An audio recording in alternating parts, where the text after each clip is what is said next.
अभी से भक्ति का अभ्यास बनाइए। अगर अभी से अभ्यास रहेगा तो बुढ़ापा में भी थोड़ा बहुत भक्ति कर लेंगे। अगर अभी से अभ्यास नहीं रहा तो बुढ़ापा में भक्ति होने वाला नहीं है।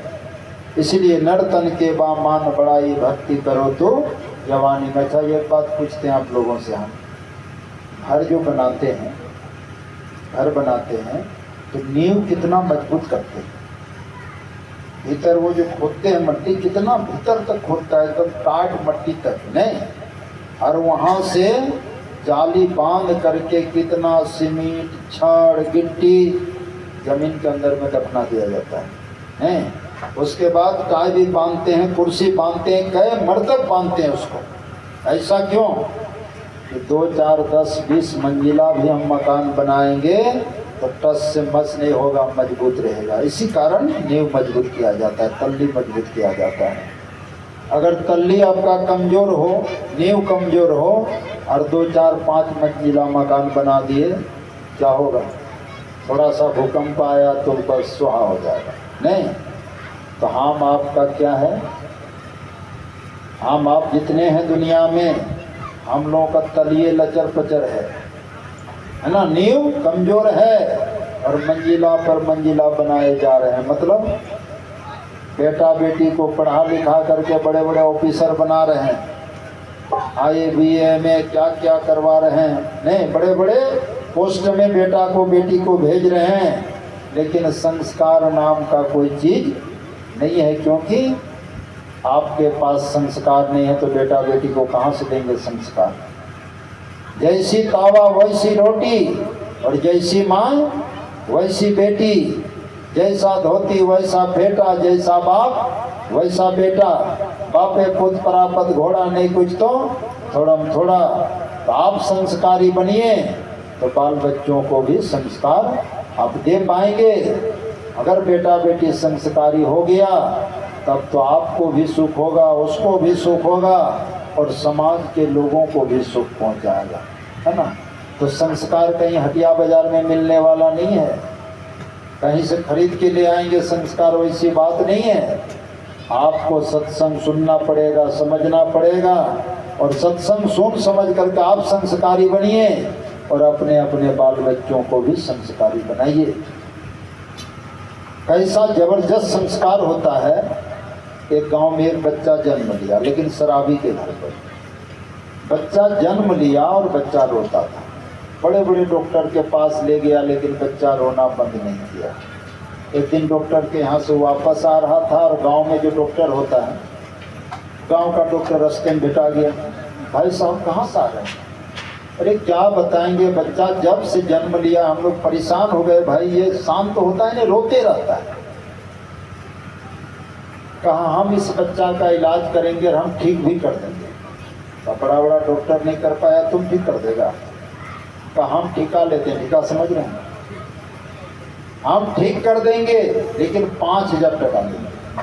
कहा चलो दे देंगे, इतना इतना पैसा बर्बाद कर दिए, क्या है 5,000 दे देंगे, लेकिन ठीक करना पड़ेगा। कहा चलो अब ये ठीक करते हैं। उसी के साथ आया, दोनों पति पत्नी आ रहे थे डॉक्टर के घर से, उन्हीं के साथ में आया। उसके घर में गया, मचिया में बैठा और कहा बच्चा को लाओ, और दारू है? बोला हाँ, घर में दारू बनाता था। कहे थोड़ा सा दारू ले आओ और एगो चम्मच ले आओ।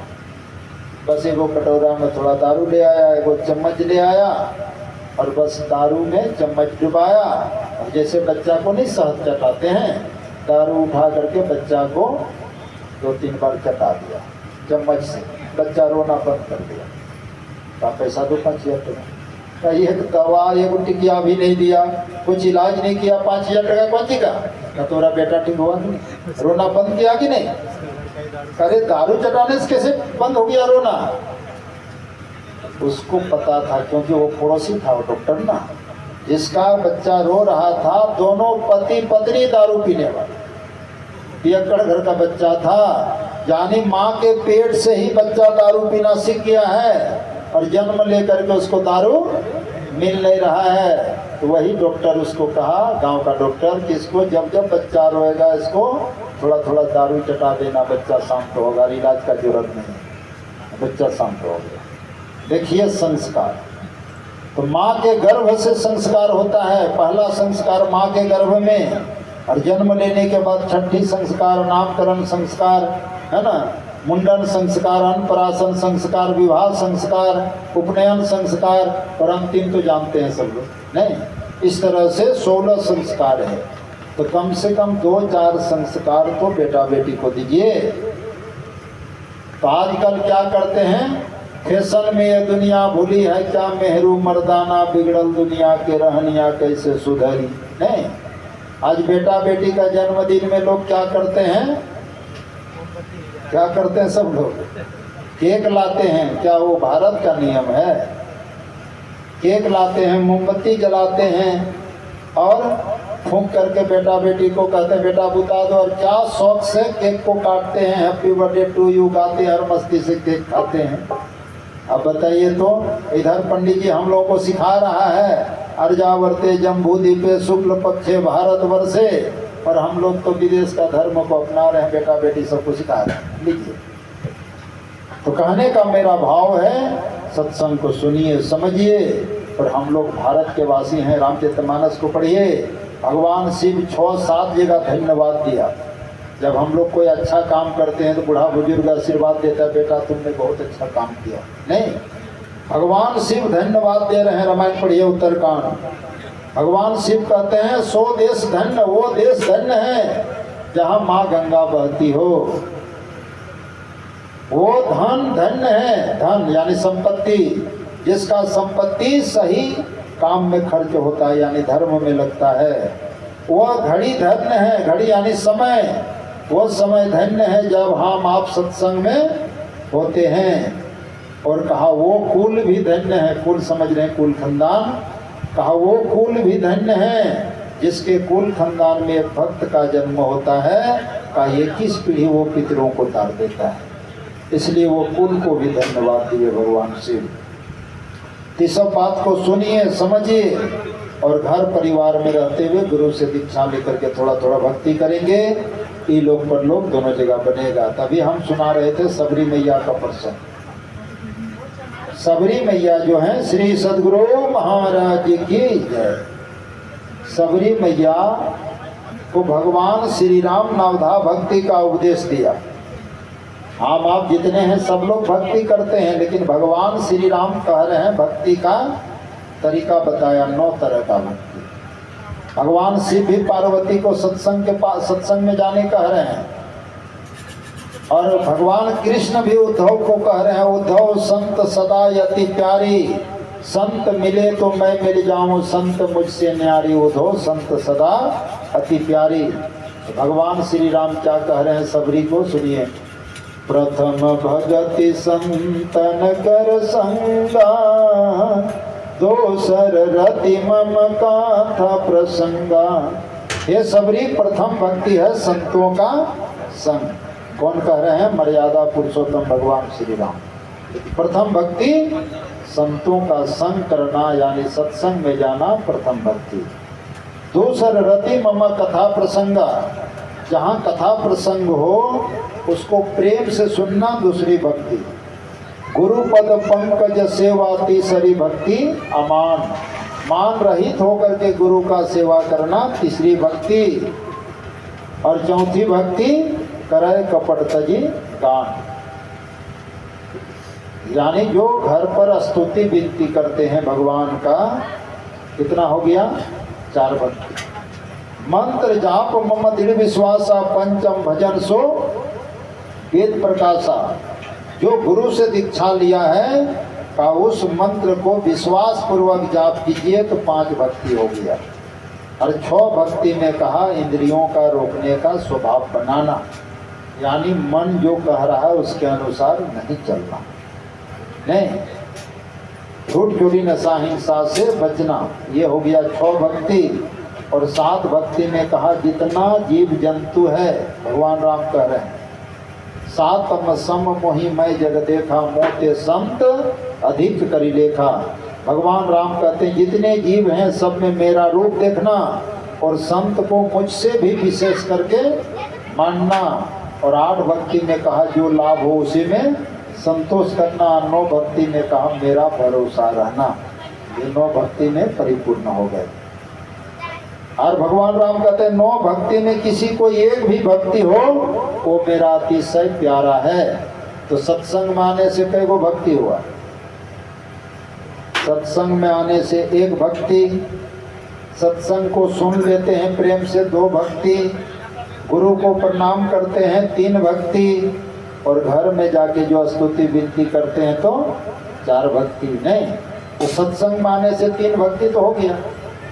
आए सत्संग में 1 भक्ति, सत्संग को सुन लिए 2 भक्ति, घर जाते समय गुरु महाराज को हाथ जोड़ करके प्रणाम कर लिए तो 3 भक्ति तो स्वतः हो गया। नहीं और जो स्तुति विनती करते हैं तो उसका 4 भक्ति हो गया। जो दीक्षा लिए हैं मंत्र का जाप करते हैं तो उसका 5 भक्ति हो गया। और जो इंद्रियों का रोकने का कोशिश करते हैं, यानी मन कह रहा है कि चटक मटक खाएंगे, और मन को कह रहे हैं वैसा नहीं मिलेगा, नहीं, मन को जो आप कंट्रोल करते हैं तब तो 6 भक्ति हो गया। तो सत्संग में आने से 3 भक्ति स्वतः हो जाता है, तब भगवान का अतिशय प्यारा हुए। तो मेरा कहने का भाव है, भगवान राम कहते हैं पहले संतों के पास जाओ। नहीं करो साधु समागमो पवित्र होइबे मनो गुचिबे मौन धोकार। पहले साधु के पास जाइए, इसी को हम लोग गाते हैं। तो संतों के संग लाग रे तेरी अच्छी बनेगी, संतन के संग लाग रे तेरी अच्छी बनेगी।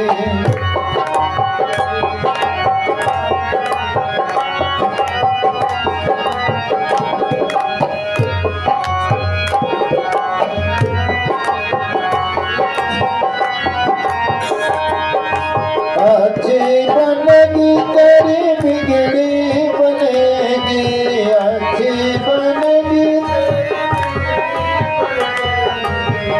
संतन के संग लाग रे तेरी अच्छी बनेगी।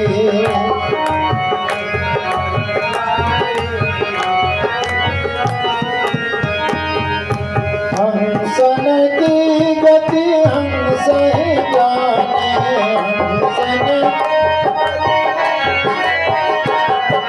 हंसन की गति हंस जाने,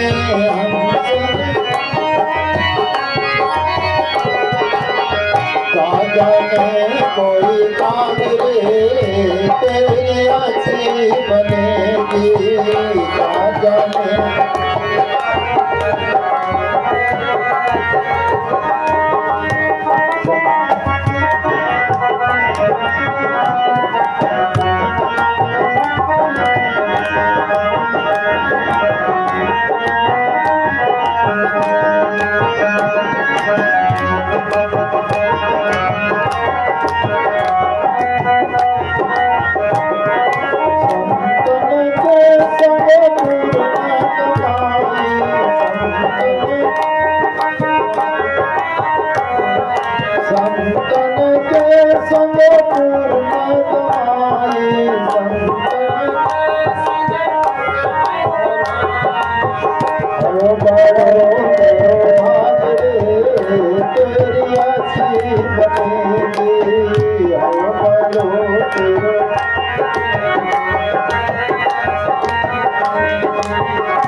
सुनो भाई साधु महत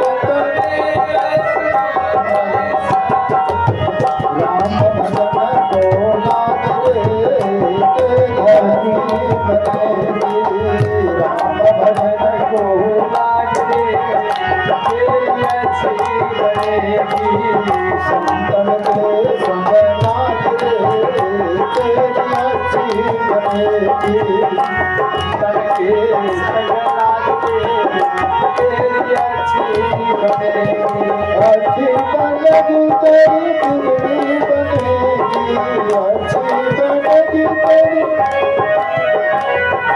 बिगड़ी बनेगी तेरी बात सुधरेगी बिगड़ी बनेगी तेरी बात सुधरेगी संगन से संग लाग रे तेरी अच्छी बनेगी संतन के संग लाग रे तेरी अच्छी बनेगी संतन के संग लाग रे तेरी अच्छी बनेगी संतन के संग लाग रे तेरी अच्छी बनेगी। श्री सद्गुरु महाराज की जय। रामचरितमानस बालकांड में लिखा है, सुनी समुझहि जन मुदित मन मज्जहि अति अनुराग लहहि चारि फल अक्षत तनु साधु समाज प्रयाग। कहा ये साधु समाज को प्रयागराज कहा गया और इस प्रयागराज में अगर आ करके थोड़ा देर बैठ करके सत्संग को सुनते समझते हैं तो लाभ क्या है। कहा काक होहि पीकू बकहु मराला। कहा कौवा कोयल हो जाता है और बोगला हंस हो जाता है। क्या ये सत्संग अभी हो रहा है? कौवा को पकड़ के लाएंगे कोयल बनेगा, बोगला को पकड़ के लाएंगे हंस बनेगा? नहीं। तो फिर ऐसे कहा कि कौवा कोयल हो जाता है और बोगला हंस हो जाता है। उपमा दिया, कौवा का रंग कैसा है?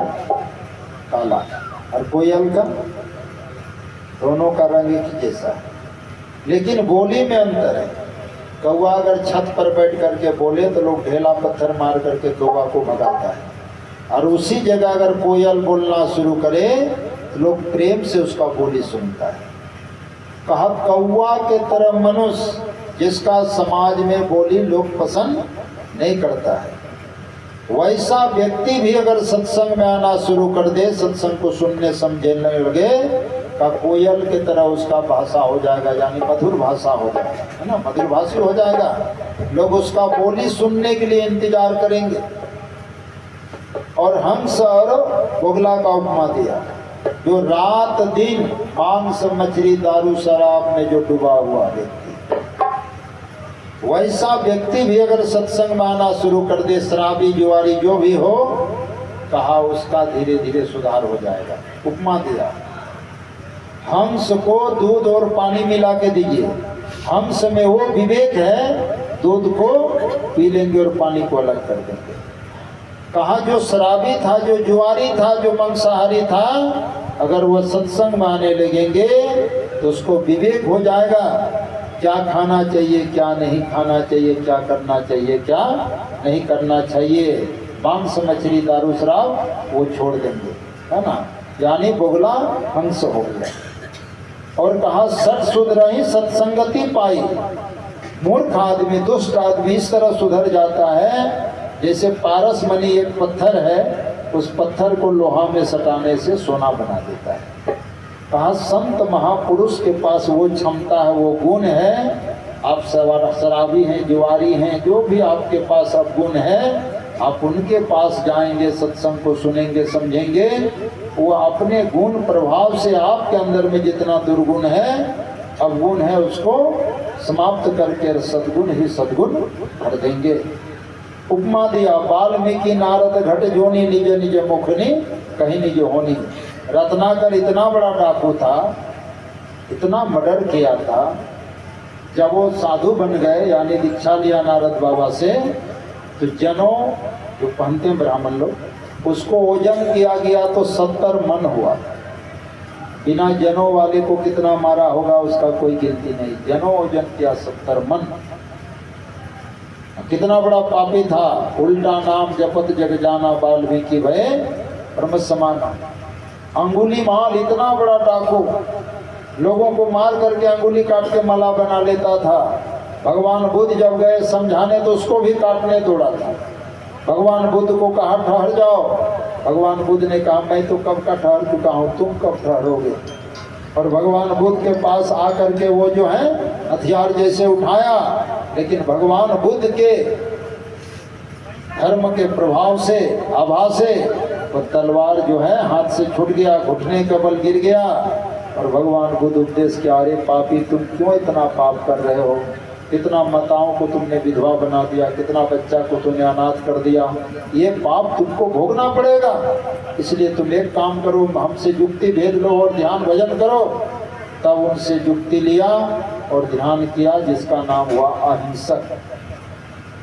तो कहने का मेरा भाव है, सठ सुधरहि सत्संगति पाई, पारस परसी कुधातु सुहाई। एक रोड किनारे बहुत बड़ा एक पत्थर था, परसों से लोग उसी रोड से आते जाते थे। रात होता था, कभी दिन में भी चलने में सावधानी हो जाती थी, पैर टकरा गया पत्थर में, किसी का नाखून उखड़ जाता था, किसी का पैर कट जाता था। तो लोग क्या करता था, पत्थर को गाली देता था, श्राप देता था। लेकिन बरसों से उसी जगह पड़ा हुआ है पत्थर, लोगों को नाखून उखाड़ रहा है, लोगों का लहू लुहान कर रहा है, गाली श्राप ले रहा है। एक दिन उसे होकर के एक कारीगर आ रहा था, देखा ये पत्थर यहाँ बढ़िया जगह बने, इसको हटाना चाहिए। कारीगर वो पत्थर के बगल में आकर बैठ गया और कारीगर के पास झोला में हथौड़ी छेनी था, निकाला और पत्थर को फोड़ना शुरू किया, यानी गढ़ रहा है वो। और गढ़ते गढ़ते फोड़ते फोड़ते भगवान का सुंदर मूर्ति उस पत्थर को बना दिया, यानी गढ़ दिया। और उस पत्थर को ले जाके मंदिर में स्थापित कर दिया। अब लोग क्या करने लगा, उसको पूजा करने लगा, प्रणाम करने लगा, पुआ पकवान फूल बेलपत्र ने तरह तरह का दूध घी चढ़ाने लगा। अब बताइए पत्थर वही है कि दूसरा है? पत्थर तो वही नहीं जो रोड किनारे पड़ा हुआ था, जो लोगों का गाली श्राप लेता था, लोगों को क्षति पहुंचाता था। लेकिन संत कारीगर उसका जीवन में आया तो उसको भगवान बना करके मंदिर में बैठा दिया। बस वही हाल हम आपका भी है। जब तक संत सद्गुरु जैसा कलाकार जीवन में नहीं मिल जाए, तब तक हम आपका काम बनने वाला नहीं है। इसलिए घर परिवार में रहिए, खेती बाड़ी नौकरी बिजनेस सब कीजिए। अभी हमने पाठ किया, पढ़ करके आप लोगों को सुनाया, करण धार सतगुरु नावा दुर्लभ साज सुलभ करी पावा। ये मनुष्य का शरीर नाव है, संत सदगुरु मल्लाह है। और अनुकूल समय, आज हम कटिहार तरफ से आ रहे हैं, मनिहारी से थोड़ा आगे, तो नाव से टपना पड़ता है, अभी एफसीटी बंद है मनिहारी घाट में। तो नाव पर जब चढ़े ना, अभी तो हवा विपरीत दिशा में चल रही है, इतना उछलता था, इतना नाव उछलता था कि लगता था पता नहीं। भगवान श्री राम कहते हैं ये मनुष्य का शरीर नाव है, संत सदगुरु जानकार माझी है। और अनुकूल समय, जैसे नाव जो है, ये परसों तरसों जो तूफान आया था ना, तो नावी में लोग बातचीत कर रहे हैं, नाव जो उछल रहा था ना, तो आपस में बात कर रहा था कि परसों जो आंधी आई तो बीच गंगा में नाव था, और आंधी आई तो फिर और क्या होगा सबको पता है। लेकिन कुशल माझी था, कहा कि किनारे ले जा करके लगा दिया वहीं पर, मतलब जिधर उसको नजदीक पड़ा उधर किनारे लगा करके नाव को थाम दिया। लोगों को कहा भाई उतर जाओ, और नाव को जो बांध दिया। कुशल माझी था तो बचा लिया, नहीं तो सब जाता। नहीं, कहा ये मनुष्य का शरीर नाव है, संत सदगुरु जानकार माझी है। और अनुकूल समय, जब तक मनुष्य शरीर में है तभी तक बढ़िया समय है। और मनुष्य शरीर छूट गया, भक्ति कर नहीं पाए, तब तो फिर क्या होगा।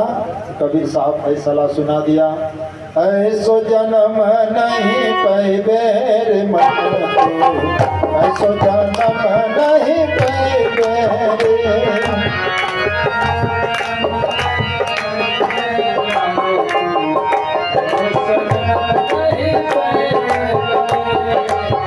यश जन्म नहीं पैबेर मन तो ऐसो जन्म नहीं सुकर सान करा कर कछुआ जन्म जन्म दुख पैबेर सुकर सान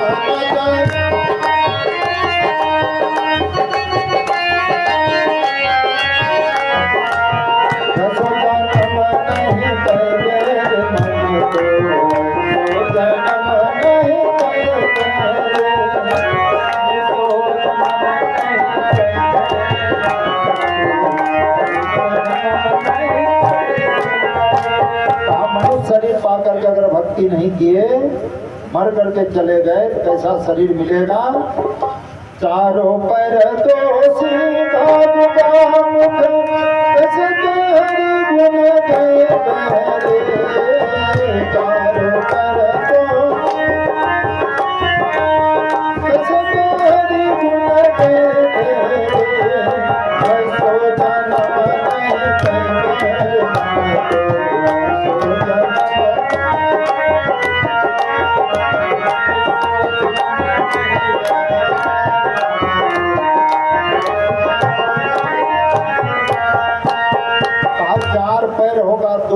माथे में सिंह होगा और मुंह में बोली नहीं होगा। चार पैर दो सिंह मुख तेरा गूंगा कैसे के हरि गुण गए मेरे खींची के रास फूटा में बधो को परमुख में किसी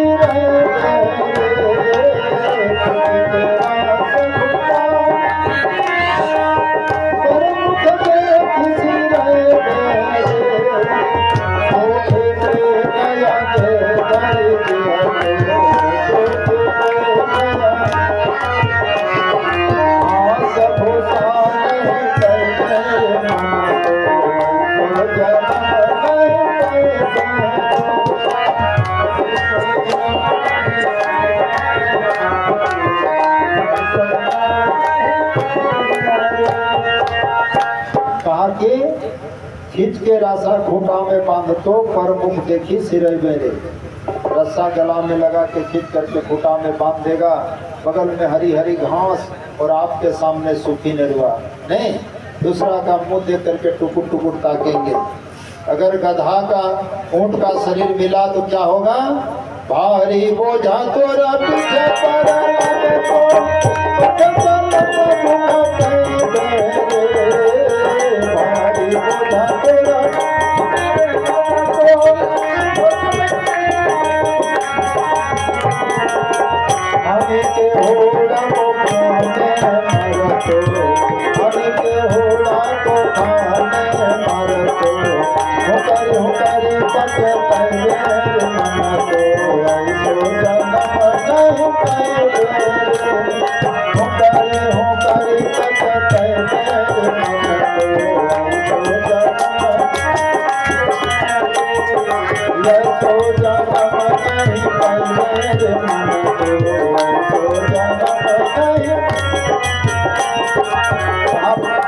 पीठ पर भारी बोझा ला देगा और रास्ता चलने में दुख होगा और ऊपर से सोटा से देगा नहीं।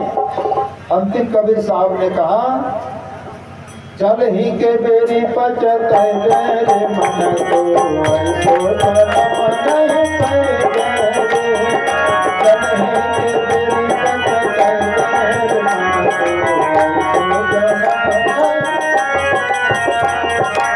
ऐसो जन्म नहीं पैबेर